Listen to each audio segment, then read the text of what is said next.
So maganda araw kabola. Sa video nito pag-uusapan natin kabola actually yung Ray Parks to Ginebra. Rumor ulit kabola.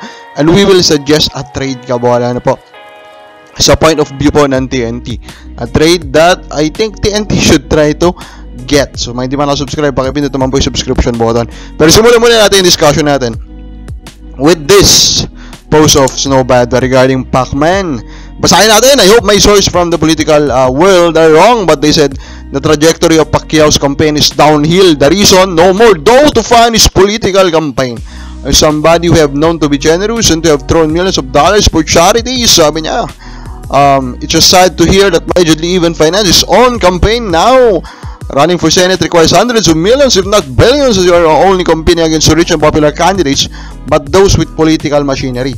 And the fact that Alianza Black is facing a strong backlash doesn't help his bid.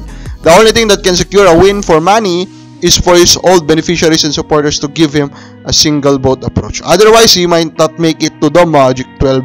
Kabola, yun sabi niya regarding Manny Pacquiao kabola. For me, shocking ba ito kabola? Of course, yes, in a way, kasi parang ang expectation natin kabola dito kay Manny Pacquiao, billion dollar man na yan kabola, or billions na po yung peso niya kabola. Pero yun nga, hindi rin naman nakapagtaka na nauubos yan kasi nga po nagba-iba yung lifestyle ng isang tao. I think hindi naman yan ubos na ubos pero more of siguro kabola yung pera na nakalaan for politics kabola, siguro yun medyo nasasaid na kabola. Yun po yung possibility. Mapapansin mo rin naman yan kabola sa mga galawan ngayon dito po sa politika. Sobrang tahimik niya na rin po talaga kabola, pero lumalaban pa din naman, and still nasa top 12 pa rin naman po yung pangalan ng isang Manny Pacquiao kabola. Pero di ba, at the end of the day kabola, yung nakakalungkot lang talaga dyan na impact sa basketball is yung pwedeng pagsara po ng MPBL. Kasi for me, the presence of MPBL is of course a good thing for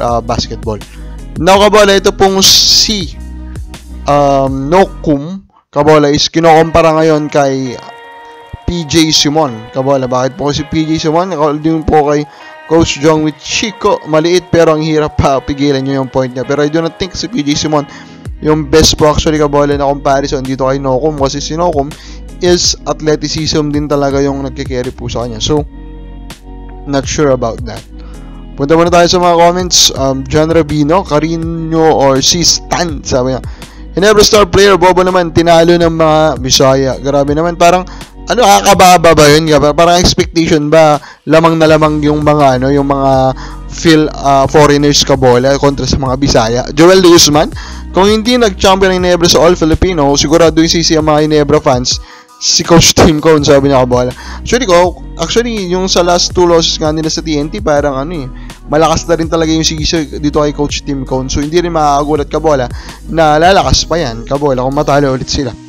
Ilan ba championship ni JB sa Ginebra? Di asa lang din Ginebra kay JB. Ginebra ang umasa sa import, hindi TNT, sabi naman po dito ng isang pong fans pa kabola. Now, ito na nga yung suggestion natin regarding nga po na pwedeng subukan na habunin po na trade ng TNT. It will be this one, Ebonia Aurin kabola, at yung rights po ni Parks for Malonzo and Go kabola. Yan po yung kumbaga pwede nilang itry na makuha. Bakit po kabola na possibility na mapakuha ng Ginebra dito kabola? First, they will get Ray Parks, and we all know naman the quality of Ray Parks kabola. They will also get Kim Aurin, and we all know that Aurin kabola, familiar po dyan ang Ginebra at napakaganda po ng pinapakita niya sa TNT. And Obonia is that big man kabola. So, kung ma-appreciate ito ng Ginebra kabola, na pwede naman talaga na ma-appreciate, pwede na explain kabola that Parks is of course better than ito pong si Malonzo kabola na injury prone din. Doon po lalabas talaga yung possibility na ma-accept po itong proposal po na ito. Kababaris, pero mo, tatanggapin po ba ito ng Ginebra? Comment na po sa baba.